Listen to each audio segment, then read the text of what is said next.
Well, well, well. They never expected the first two experts to fail. They never expected the investigator to step back, rubbing his forehead like he'd just stared into a puzzle with missing pieces. They never expected the psychologist to cancel the follow-up session because something didn't add up. But after they ran through every professional who spoke in clinical terms and every specialist who relied on logic, they took a darker turn. They went looking for someone whose work didn't rely on facts, someone who could see behind the curtain, someone whose entire livelihood depends on reading the energy most people never acknowledge. And so they brought in him, the psychic known for never turning down a case. A man who had read criminals, politicians, grieving mothers, lost children, and the shadows around people who pretended they had no shadows.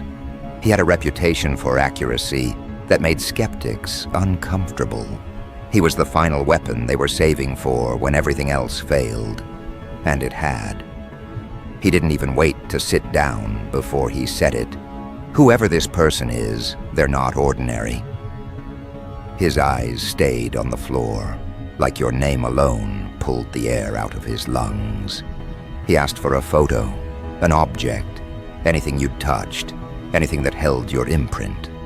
They placed the small item on his table, expecting him to lean forward with confidence, expecting him to begin his practiced routine. But the moment his fingers brushed the surface, he froze. Not a normal pause, not the thoughtful kind of stillness professionals use to build effect. This was impact. Something hit him. Their eyes locked onto him, waiting for some grand revelation. Instead, he pulled his hand away like he'd touched something too hot. He didn't speak for a full 10 seconds, and when he did, his voice sounded like someone forcing words through a blocked channel. Why didn't you tell me they were connected to this? They didn't know what this meant. They exchanged confused glances, trying to retain their composure, trying to pretend they were in control of the moment. He wasn't buying it. He leaned back, wiped his palms against his trousers, and exhaled in a way that told them he wasn't scared of you. He was scared of what surrounded you, scared of what had shaped you, scared of what walked with you without ever showing itself to ordinary people. "You should have warned me," he whispered, as if the room itself might be listening. He asked them nothing about your personality, your past, your patterns. Those questions didn't matter. He asked just one thing. What did you do to them? And they did what people like them always do. They lied. They softened the truth.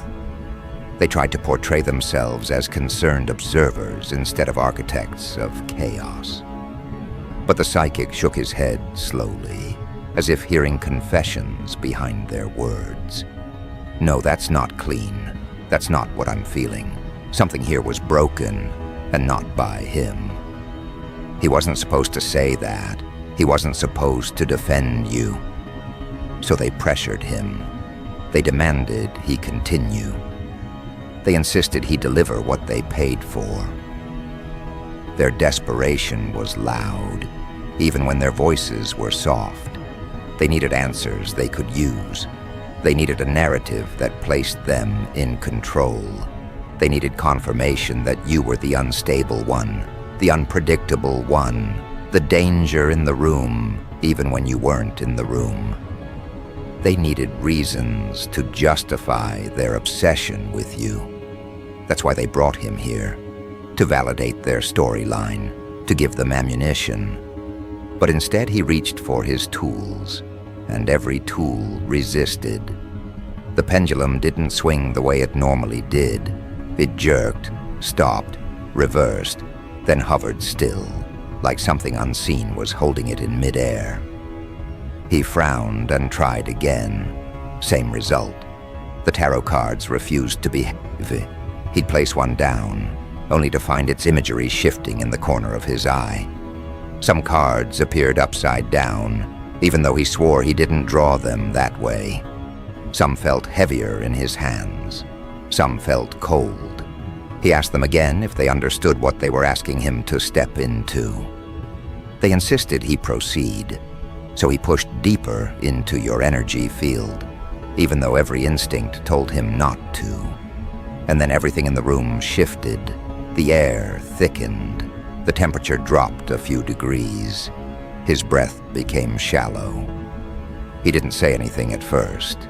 He sat completely still, staring at the cards, staring past them, as if he was seeing something layered behind reality. And then he said something they will never forget. No human should have this kind of power. The room went silent. That wasn't what they hired him to find. That wasn't what they wanted to hear. He continued anyway, eyes unfocused, voice low, almost reverent. This isn't natural protection. This is old. Older than you can imagine. Someone or something walks with him. And not the way you think. Not like a guardian.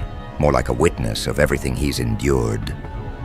Their faces twisted with confusion, so he clarified.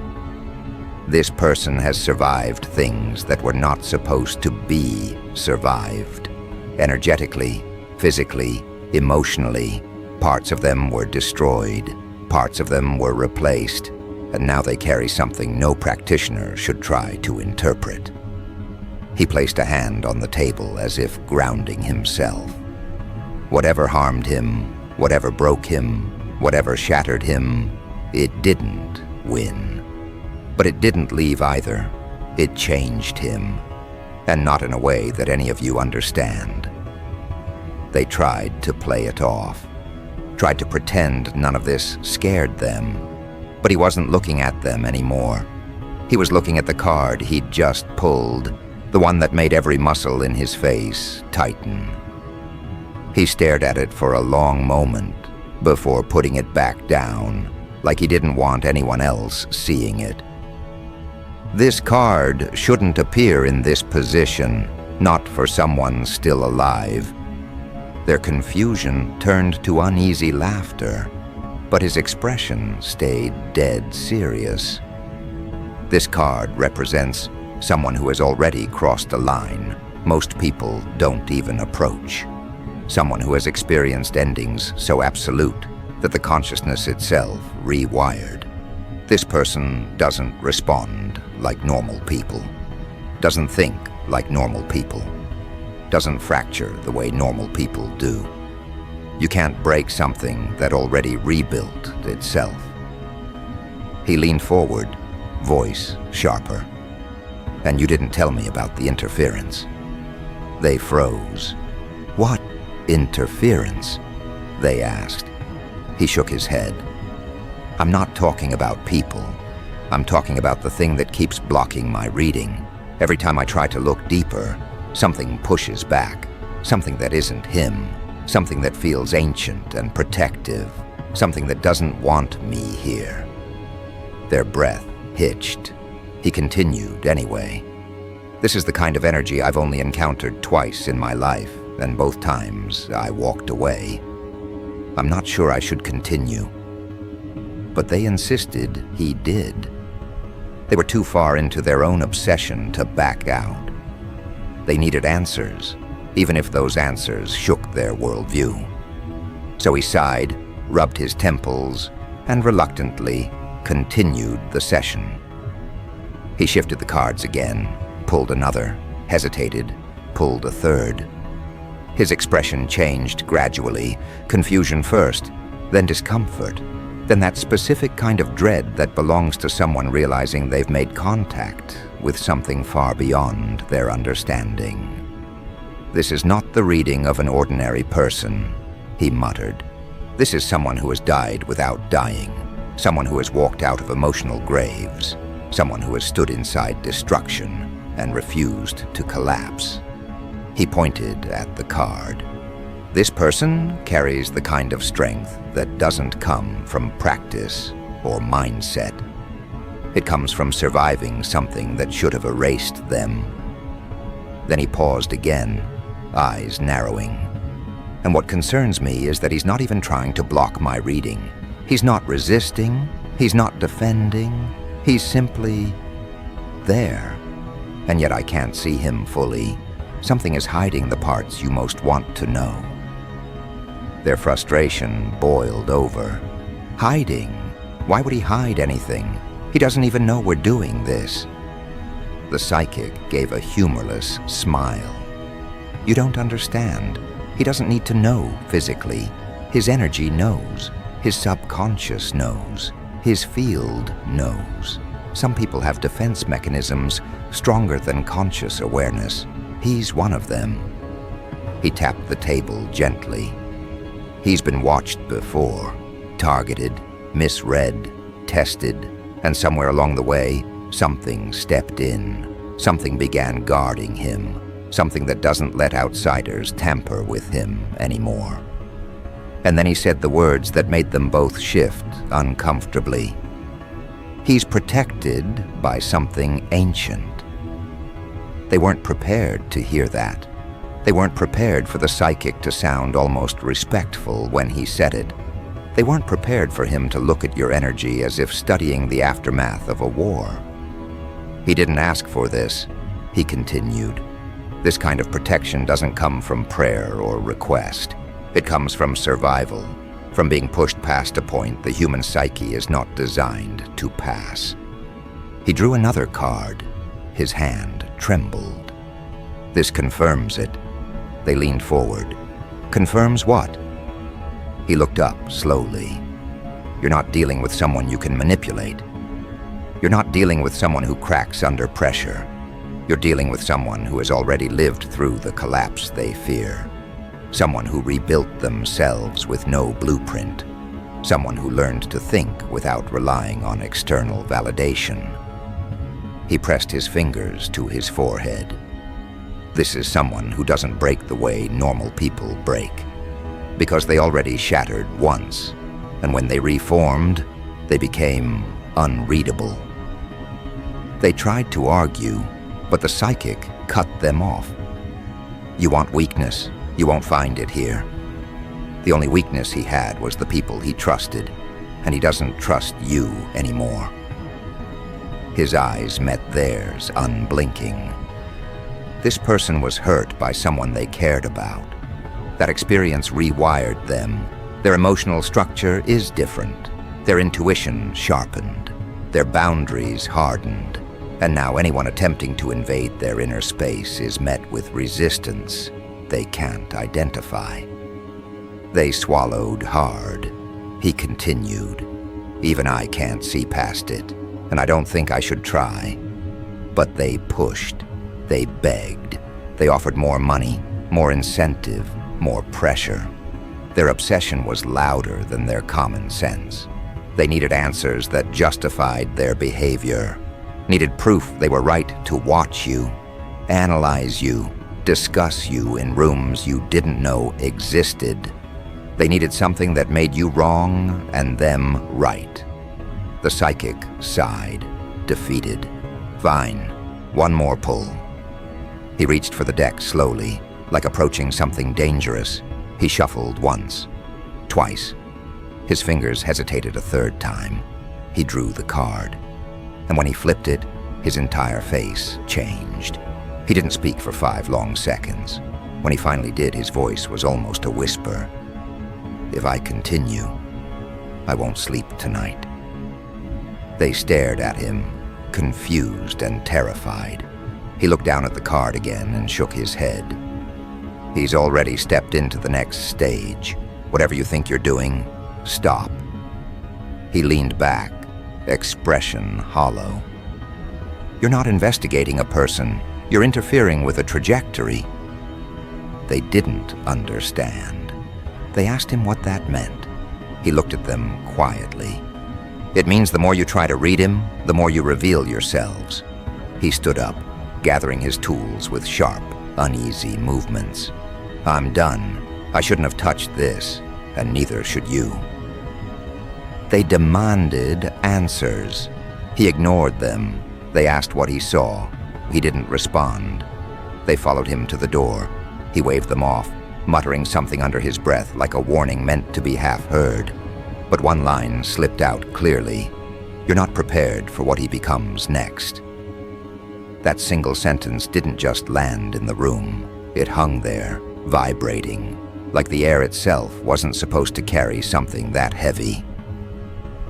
They stood frozen, trying to understand what he meant, trying to convince themselves he was exaggerating, but something in his expression told them he wasn't. His eyes weren't wide with fear. They were tight with caution, not of you, but for them. As if he knew that once the next layer of your energy unlocked, nothing around you would stay in its comfortable shape ever again. They watched him walk down the hallway, refusing to explain anything further, and that alone scared them more than the reading itself. Psychics talk for a living. But this one couldn't bring himself to keep speaking. He didn't run, but his steps quickened like someone trying to put distance between themselves and something that follows without moving. They went back inside, pacing, whispering, almost arguing with each other. They weren't afraid of your power yet. They were afraid of the unknown part of it. That part you don't even fully understand. That part you don't flaunt, don't weaponize, don't display. That part you carry like a calm shadow that responds only when necessary. While they panicked, you stood there the same way you always do, still unbothered, watching their reactions reveal pieces of themselves they've kept hidden from everyone but you. Because your presence has a strange way of peeling people open whether they want it or not. You don't try to expose them, they expose themselves, trying to figure you out. One of them finally said what they were all thinking. Why couldn't he read him? Another shook his head. He did read him, he just couldn't handle it. And that sentence cracked something inside the group. Because now the question wasn't about your energy, it was about the psychic's limits. If a man who dedicated years to studying the unseen couldn't hold what he saw in you, what chance did they have? They looked at you again, but this time their eyes didn't hold judgment. They held caution, respect, something close to awe. And you didn't say a word. You didn't need to. That's when the shift started, subtle, quiet, nearly invisible to the untrained eye. The air around you warmed, not like heat, but like activation, the way metal hums before it bends, the way water shivers before it boils. You didn't force anything outwards, but something around you adjusted as if aligning itself with your awareness. They felt it before they understood it. They stepped back without realizing their feet were moving. People don't know how to react when a person's energy upgrades in real time. It's not something they're used to witnessing. They expect emotional reactions, anger, outbursts, chaos. But your power never expressed itself through anything external. It showed itself through what didn't move. You stood still, and they felt everything shift. The psychic had tried to read you. He had tried to trace your energy like he does with everyone else, but with you, the moment he reached too deep, something reached back, not violently, not defensively, just with a level of authority he wasn't prepared to encounter. He pried like someone picking a lock, unaware that the door he touched didn't open. It watched. And when he realized that your energy wasn't sitting there waiting to be interpreted, but actively observing him, that's when he broke the connection. You didn't block him. You didn't push him out. You simply existed in a way his methods weren't designed to handle. The others didn't know the details, but they felt the aftermath. Something changed in the room, something old. Not in the sense of age, but in the sense of depth. Ancient in the way oceans feel ancient. Ancient in the way mountains feel ancient. Not a timeline, a presence. The psychic felt it first. That's why his voice cracked when he said no human should have this power. He wasn't saying it to insult you. He was saying it because he couldn't categorize you. He couldn't place you inside any reference he had. His experiences, his training, his insight, all of it collapsed when he touched the edge of what protects you. That's what terrified him, not you, what stands behind you. The group regrouped, trying to breathe normally, trying to regain their sense of control. One of them finally asked, "Did you know you had that?" You tilted your head slightly, not confirming anything, not denying anything. You don't speak about the parts of you people aren't ready to hear. You don't explain what doesn't need explanation. People expect power to be loud. Yours isn't. Yours is the kind that sits quietly until someone touches the wrong boundary. The kind that watches, the kind that decides. They kept asking questions that didn't matter. How long have you had this? Who taught you? Why didn't you tell anyone? What triggered it? They weren't asking because they were curious. They were asking because they were unsettled. They needed something, anything, that would make your strength feel less unpredictable. But that's the thing they don't understand. Your strength never needed permission to exist. It didn't need validation, didn't require a story, didn't come with a manual. All you said was, he shouldn't have tried to go that far. And that one sentence silenced everything around you. They didn't understand what you meant, but they understood enough. Your energy isn't something people can poke around without consequences. You're not dangerous because you threaten anyone. You're dangerous because crossing your boundaries activates something they can't reason with, something you don't summon, something that simply reacts on its own. That's when one of them brought up the line the psychic muttered on his way out. He's protected by something ancient. They repeated it quietly, almost as if saying it too loudly would attract the attention of whatever he was referring to. They tried to interpret it in human terms, as if protection meant you had someone watching over you, or you carried some spiritual token, or you followed some ritual. But they were wrong. The protection around you doesn't behave like something borrowed.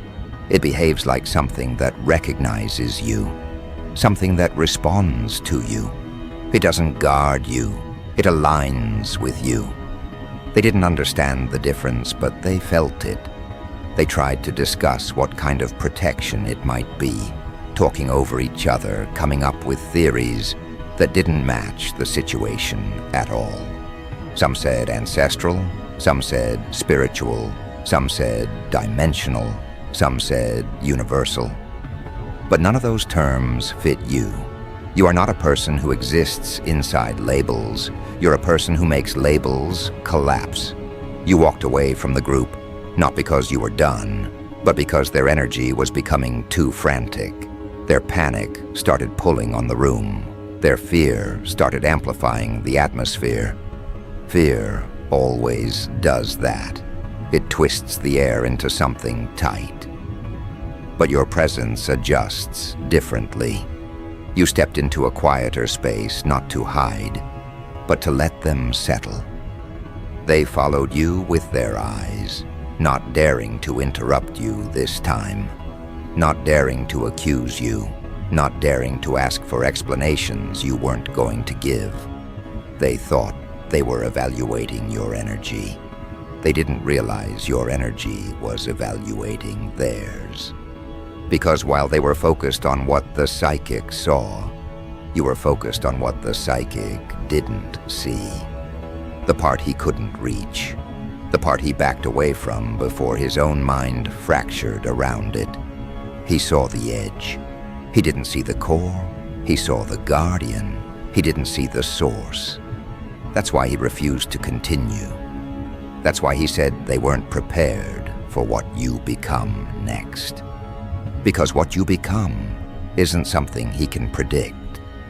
It's something you've already begun shifting into. While they spiraled, you stayed calm. Not because you weren't affected, but because you've lived your whole life with instincts other people don't have. You've always felt something behind you, beside you, within you, a presence that watches, warns, guides, intervenes only when needed. It never interferes without reason. It never speaks without purpose. But it steps forward the moment someone tries to cross into spaces they don't belong. The psychic didn't get permission, so he was shown the door. And the people around you were left trying to make sense of a reality their minds were never trained to process. They kept replaying his expression, his tremor, his refusal to continue. They kept trying to rationalize something that can't be rationalized, because the truth is simple. Your energy doesn't behave like human energy. It doesn't fluctuate. It doesn't destabilize. It doesn't fracture. It holds. And anything that tries to infiltrate it gets confronted by the presence that walks with you. You leaned against the wall, looking at the floor, breathing normally, unshaken. But inside you, something opened, not aggressively, not destructively, but expansively. Like a door you didn't even know was locked, like a memory waking up, like a part of you recognizing itself again after years of staying dormant. You didn't summon it, you didn't reach for it. It emerged the moment the psychic tried to pry too deeply. He triggered something he didn't understand. You activated something you didn't expect. They kept watching you, waiting for you to say something that would make them feel safe again. But you weren't there to soothe them. You weren't there to shrink yourself so they could feel comfortable. You weren't there to explain what was never their business in the first place. The psychic's warning repeated itself in their heads on a loop. You're not prepared for what he becomes next. And the more they thought about it, the more they realized he wasn't talking about your future. He was talking about your present. Because what you become next isn't something you grow into. It's something you uncover, something that's been there the entire time, waiting for the moment people misread your calm for weakness, waiting for someone to push too far, waiting for someone to touch the boundary that wakes the part of you you've always tried to keep quiet. You looked up, finally meeting their eyes, and the room froze without you saying a single word. Because now they weren't looking at the version of you they were used to. They were looking at the version the psychic warned them about. The version that doesn't hide. The version that remembers. The version that's stepping into the next stage of itself, whether they're ready or not. And as they watched you, unsure if they should stay or run, unsure if they should ask more questions or say nothing at all, unsure if they were standing before something human or something expanded, they realized one more thing. The psychic didn't walk away from you because he was afraid. He walked away because he understood something they didn't. Whatever protects you has now fully awakened. Those words didn't echo in the room. They rooted themselves in everyone's spine. They looked at you the way people look at something they don't have a category for, something that doesn't behave according to familiar rules, something that forces the mind to stretch wider than it's used to. Their breathing slowed, their voices dropped, their posture changed, not because you threatened them, but because something around you shifted into a posture of authority so natural it didn't need to prove anything. You didn't glow, you didn't shake, you didn't posture. You simply existed, and existence alone was enough to reroute the entire atmosphere. The air felt thicker, like sound traveled differently around you now. Their instincts screamed for caution. Some wanted to apologize, even though you didn't ask for it. Some wanted to run, even though you never moved toward them. Some wanted to kneel, even though you never demanded obedience. They didn't understand that the presence they felt wasn't about dominance. It was about recognition. They weren't in the presence of something violent. They were in the presence of something aligned with truth so strongly that deception melted on contact. You took one step forward, not aggressively, just naturally, and the entire group inhaled sharply, like that single movement rearranged the room. But what they didn't notice was how controlled you were. You weren't overwhelmed. You weren't confused. You weren't struggling to contain anything. You were calm, centered, aware. The awakening around you wasn't chaotic. It was precise, almost surgical. It didn't rise up like a wave. It unfolded like something that has waited centuries for the right moment to stretch its limbs. They finally spoke, voices trembling, trying to understand. Is it dangerous? You looked at them the same way the psychic looked at you, with a softness that wasn't human fear, but human understanding. Only when someone tries to cross into places they don't belong. The room tightened again, because now everything clicked for them. It wasn't that the psychic saw something harmful inside you. He saw something protective around you. And that's a level of power people aren't conditioned to accept. They can understand strength. They can understand intuition. But protection that responds before you even react, protection that watches before you even notice something is wrong, that is something else entirely. They asked, did it awaken because of him? You shook your head. It awakened because he forced an entry. That sentence hit them hard. They realized the psychic wasn't just reading your energy. He tried to push beyond your conscious layers. He tried to dig into places even you don't touch without intention. And whatever guards those places stepped forward without hesitation. It didn't ask your permission. It didn't wait for you to process anything. It reacted the moment your boundaries were breached. That's when the group finally grasped why the psychic panicked. He didn't misread you. He trespassed somewhere he shouldn't have. And something responded that he wasn't prepared to face. They remembered the look in his eyes when he backed away from you. It wasn't terror, it was recognition. A recognition so ancient it doesn't require explanation. A recognition that whatever stands behind you doesn't entertain curiosity. It respects purpose, not intrusion. You could feel their confusion shifting into comprehension. Their fear shifting into something more complicated. Awe, respect, unease, curiosity. They weren't looking at you like you were dangerous anymore. They were looking at you like you were something the world rarely produces. Someone who walks with protection that predates human arrogance. Someone who carries a force that doesn't just shield them, but scans the intentions of anyone who steps close. You finally spoke again, your voice steady. He wasn't wrong to try, but he was wrong to push. They listened closely, hanging on every word, because they could feel the weight behind your voice change. You weren't speaking hypothetically. You weren't romanticizing anything. You were speaking from direct experience, the kind people don't talk about, because they don't want to be misunderstood. The kind you've lived with your whole life, but never shared because no one was ever ready to hear it.